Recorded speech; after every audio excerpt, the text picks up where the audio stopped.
that's saying, oh, this is so important. This is statistically, like, this has been researched. This is why I need to work on this, right? Yeah. But this is why we don't know what to believe, because then you look deeper into it and you have to understand the statistical differences in things. You have to understand how to read research a little bit deeper to understand that that's actually not strong evidence to say that this makes a difference and this really matters in your pain journey, because we know that pain is super complex, and we talk about this in every episode. And even though we give you exercises, we alone say exercises can't help. Maybe it was your improved sleep, maybe it was your reduced stress, maybe it was the fact that you changed a job, whatever it may be. Like, there's so many more reasons to why you could have pain beyond just looking at a straight spine. And we have a better meta-analysis, I would say, that proves there's no reason to compare these two. Like, that straightening of your spine isn't going to be indicative of why you have neck pain.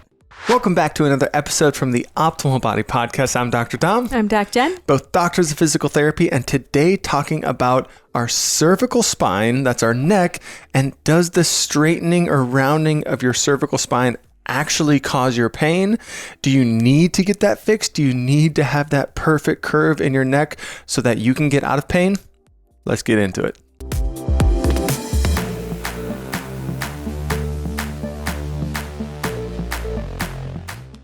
So we wanted to talk about this today because we've had a lot of people bring this up. Oh, I was told that I have a straight cervical spine, and this might be something you've heard. Is this something that you've heard? If so, comment below. What office were you in? Who told you this? What were they trying to sell you? And did you find a solution to actually get out of neck pain? We want to hear from you so that we can actually answer your questions. And don't forget to hit that subscription button and notification bell so you don't miss out on any of our future podcasts or videos on movement and pain issues. So today we wanted to talk about the straightening or losing the curve in your neck, and what can you do about it? Should you be worried about it? Is this a cause of neck pain? And we want to touch in on it. This was a question I got asked from the community. So please continue to give me your feedback and let me know what you want to hear about, especially answering in those little question boxes that I throw up on Instagram. That's where I got this one from. There is mixed research that we're going to go over, but looking at what does the evidence actually say? What is good evidence?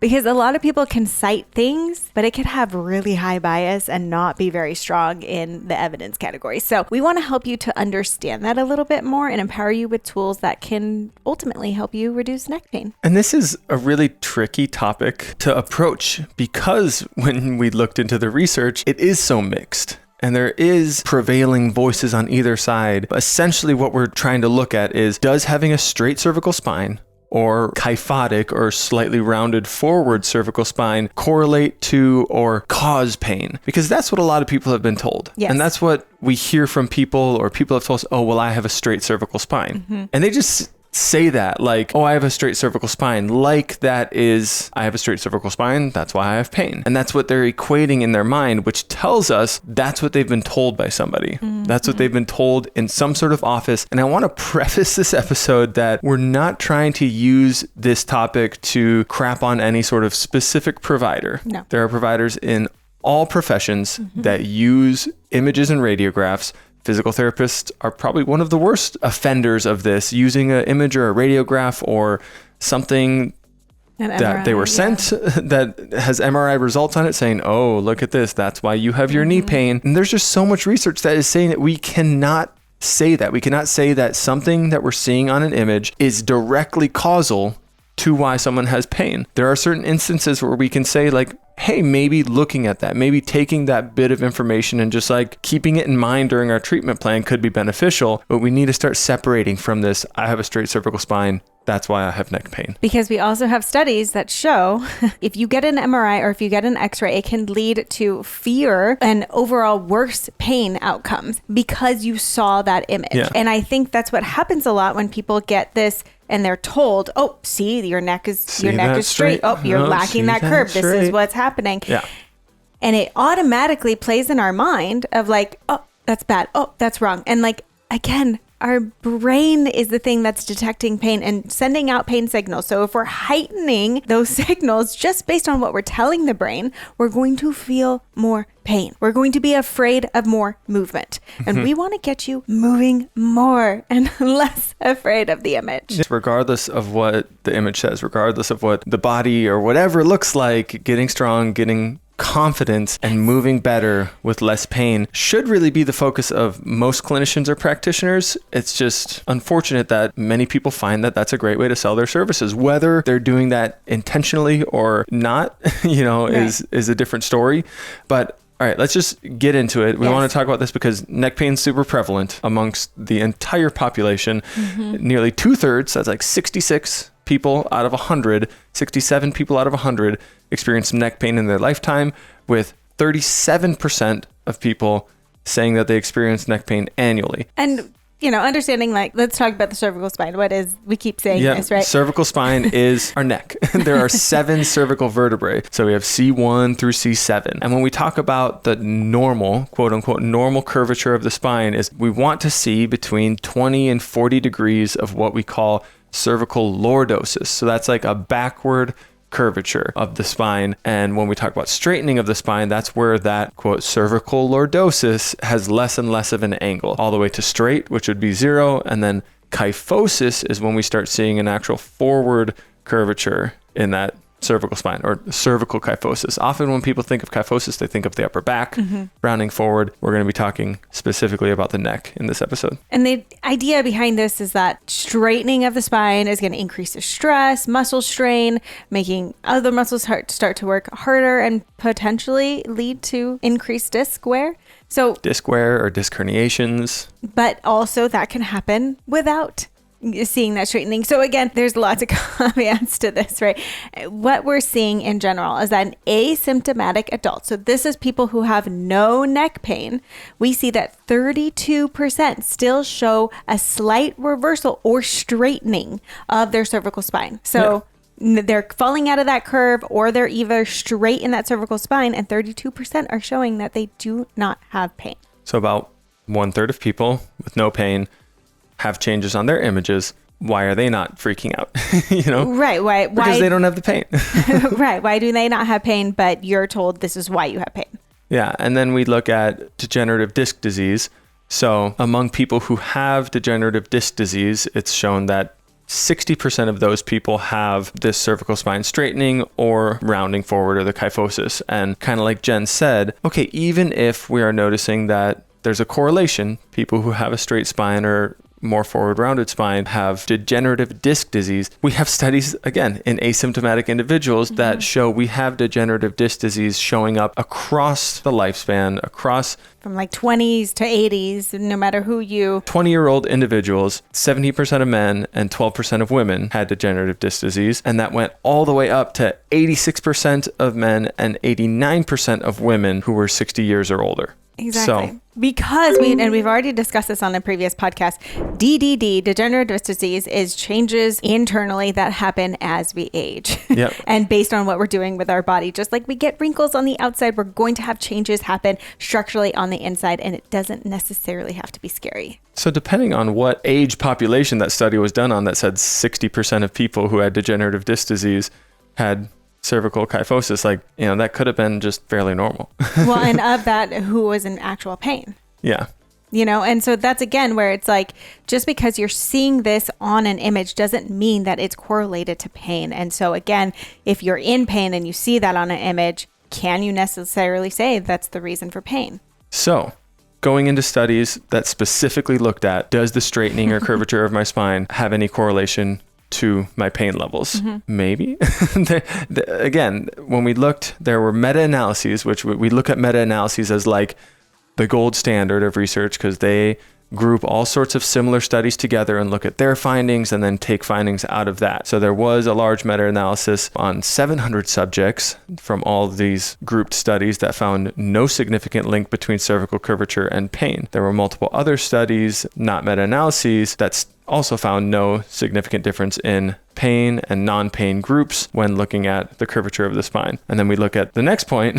There was a meta-analysis done that did find significantly smaller curvature in neck pain patients versus people who had the ideal 20-degree or more of cervical lordosis. So again, we're at kind of a bypass here of like, okay, I'm having a meta-analysis that says, no, it doesn't matter. And I'm having a meta-analysis that says, yes, it does potentially matter. Where does that leave us? Well, but then you look deeper into that meta-analysis, and that's where we're seeing some misrepresentation of what the studies are actually finding. Yeah, so I did look deeper into the meta-analysis that said, yes, there is a difference. It was just interesting because I was reading this on a blog that clearly looked like they were trying to sell at the end of the blog their services as to how to get you out of neck pain and how to fix your cervical spine curve. And so then I look into the meta-analysis, and although it did say they looked at 6 studies overall, and it said 4 of them found that there was a correlation between people who had straighter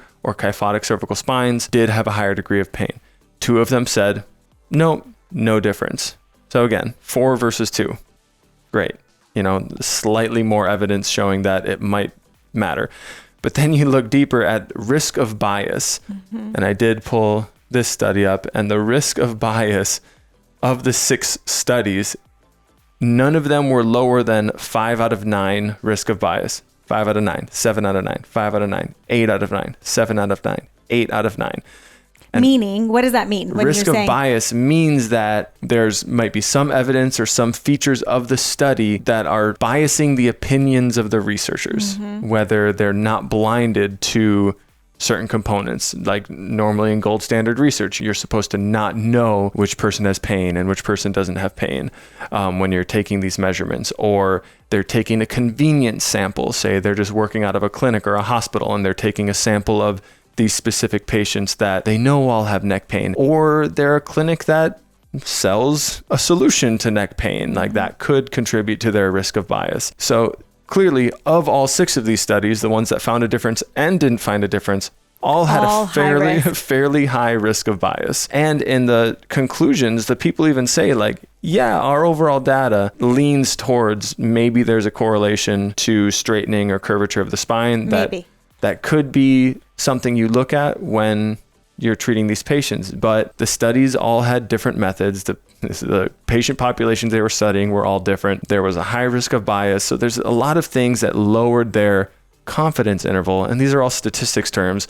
Their confidence interval in being able to just say, yes, there's a correlation. This is something we should pay attention to. But this is what's important to understand, because you can read a blog or you can go to a clinic and look at their blogs and see what they're saying. And they're citing research. Or their pamphlet or whatever. Yeah, that's saying, oh, this is so important. This is statistically, like this has been researched. This is why I need to work on this, right? Yeah. But this is why we don't know what to believe, because then you look deeper into it and you have to understand the statistical differences in things. You have to understand how to read research a little bit deeper to understand that that's actually not strong evidence to say that this makes a difference and this really matters in your pain journey, because we know that pain is super complex, and we talk about this in every episode. And even though we give you exercises, we alone say exercises can't help. Maybe it was your improved sleep, maybe it was your reduced stress, maybe it was the fact that you changed your job, whatever it may be. Like there are so many more reasons to why you can have pain beyond just looking at a straight spine. And we have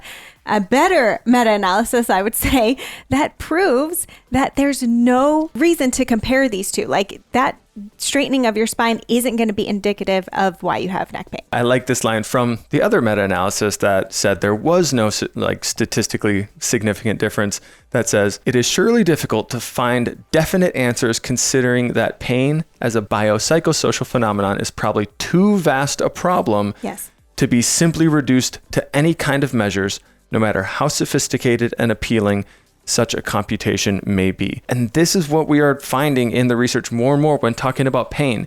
You cannot take and say, your cervical spine has only 8 degrees lordosis, that's why you have pain.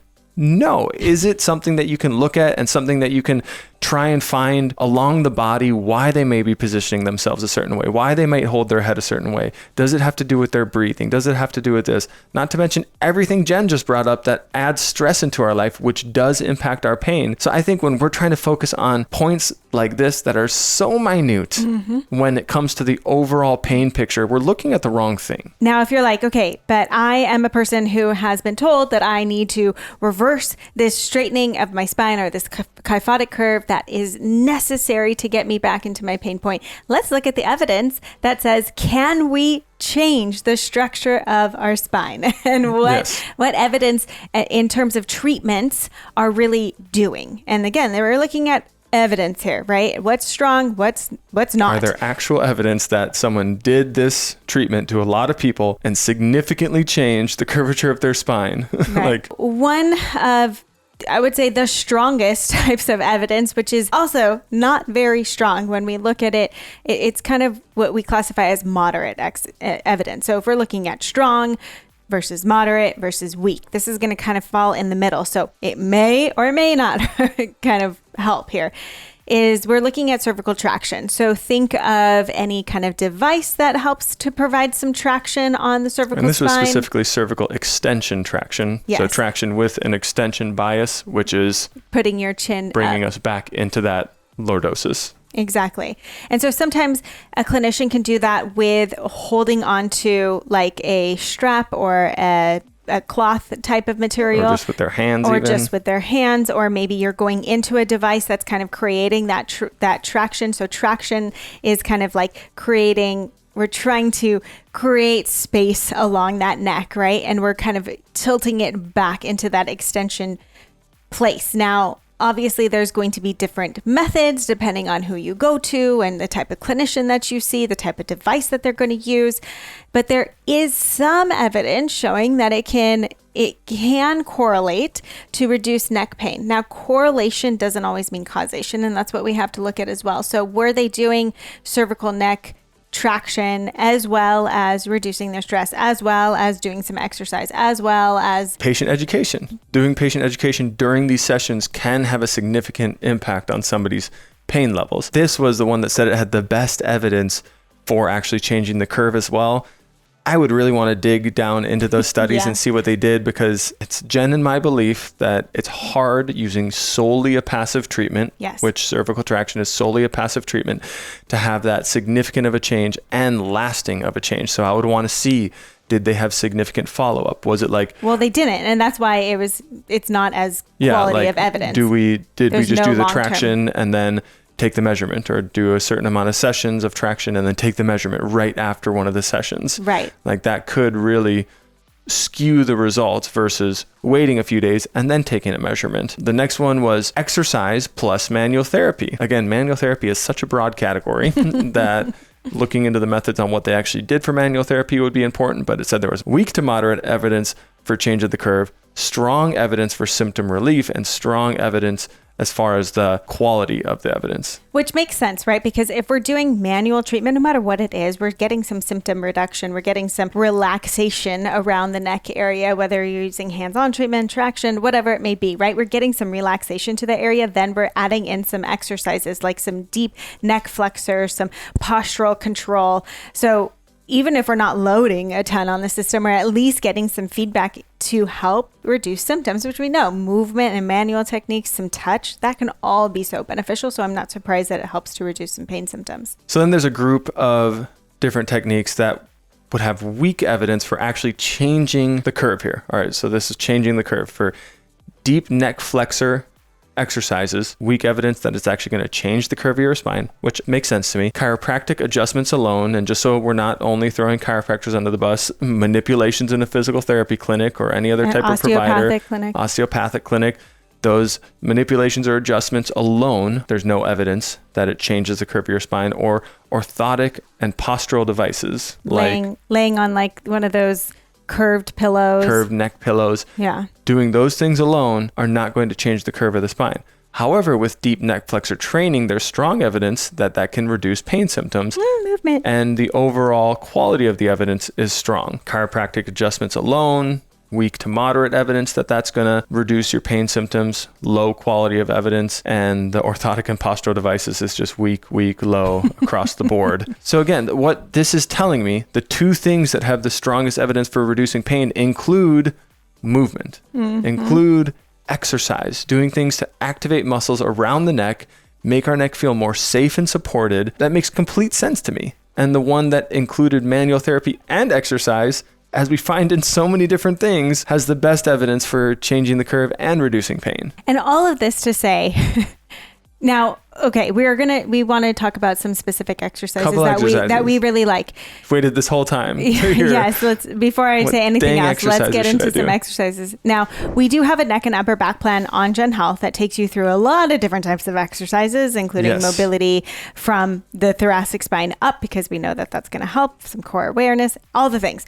So if you want something that's 5 to 15 minutes, it's a 2-week plan and there's 3 different phases to continue to progress. There's mindset shifts because, like we said, that's big, especially when it comes to neck pain. Yes, pain is not just movement related. So please don't skip on those videos if you're going to watch it. But let's give you some key ones that we like to go to, which again, we're not saying it's going to change the curve of your spine, but it could help reduce some of the pain symptoms that you're experiencing. First one I would touch on is the deep neck flexor training. 1000%. It's on the list. It's got strong evidence that it can reduce pain. And what that is, it's essentially doing the chin tuck. So if you're laying on your back on the ground, kind of creating a chin tuck so that you're feeling like you're making a double chin. And you almost, it's like down and back with the chin as you're feeling like you're pulling tall. A string is pulling tall straight from the top of your head. Just do that like sitting. If you're driving, if you're listening, you can do that if you kind anywhere. of press your head back into the headrest, I like to do that when I'm driving, because it really is going to activate these deep muscles in the front part of our neck that, especially if we have a forward head posture, we're not using as often. And that's going to make our neck feel more supported, more balanced. If you're laying on the ground doing it, you can even then try barely lifting the head, looking your eyes towards your knees and lifting the head just like barely. So you could slide a sheet of paper under your head off the ground and holding for 10 seconds. And if you're doing it right, you should be shaking. You should really feel this deep not burning, but like muscle fatigue in the front of your neck that you haven't felt before, because not a lot of people are actively, consciously using those muscles. Unless you're going and getting specific exercises from a therapist to tell you to do it. And this could be done across all planes. So not only laying on your back, but laying on your side, being in a quadruped or all fours position and doing it. You could use it with rotation. One of my favorites is laying on the ground, propped onto your elbows. So we're already going to get a little bit more extension from our back, something that we don't do a lot if we're sitting throughout the day, right? So just propping onto your elbows and then doing that chin tuck and trying to hold it as long as you can as you come and you extend the neck. So kind of looking up toward the ceiling until you can't hold that chin tuck anymore, and then chin tucking to come back down. And just like 5 to 10 of those every single day can start to feel like you're reversing that cervical spine. Even though, again, we're not saying that that's the goal here. We're just trying to get you to increase your range of motion with less symptoms and improve your overall control of your neck, right? And what we like to do as well, when we're talking about reducing neck tension, we have to look at what's happening underneath. And so getting you to learn how to use that serratus anterior, the shoulder blade muscle, because if you just are kind of wherever you are, sitting or standing, and you think of drawing your elbows like in toward each other and forward, and see what happens to your neck when you do that. Like traditionally, your neck kind of goes into that like chin tuck position. We kind of come into that straighter spine just by starting to activate and turn on those muscles. So if we start to use some of that postural feedback, relearn how to use some of these muscles around the shoulder blades, open up the chest, so incredibly important. And then the last thing we want to touch on is getting strong overall. Strength overall is so important to resilience and reducing pain symptoms, and ultimately reducing the signaling to those pain symptoms and making us less sensitive to experiencing it long term or chronic. So the stronger that you are long term, the better that you're going to be. Yeah, I mean, there's oodles of research in the area of how beneficial exercise is to most pain patterns, especially chronic and persistent pain patterns. There's like a whole section of physical therapists and movement professionals who are like, oh, you've got neck pain, strength train. Oh, Right. you've got back pain, strength train. You got hip pain, strength train. Like Right. getting someone moving, getting their heart rate up. There are so many cascades in the body, from hormonal shifts to, strength gains, everything across the board, lymphatic return, that you're going to benefit from and can help your pain. So adding that in on top of any specific neck exercises that you do can be just as valuable. Thanks so much for joining us on another episode. I hope that you enjoyed that one and learned something. And I hope that we maybe change your mind on some things. Let us know in the comments below. Have you experienced this? What have you been told? What has worked within your body? We want to know and hear from you. And if there's any future topics that you want us to cover, please drop it below.